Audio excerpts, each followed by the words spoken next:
আস্তে পুরোটা না শুনে তো পিক আপ কোন কিনলি মিয়া?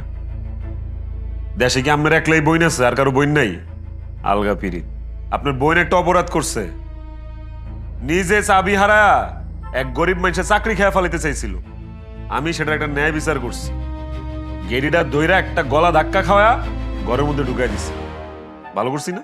তুই আমার মেয়েকে টাচ করছিস, তোর এত বড় সাহস? এই জঙ্গটারে মার মার। কি সেখানে?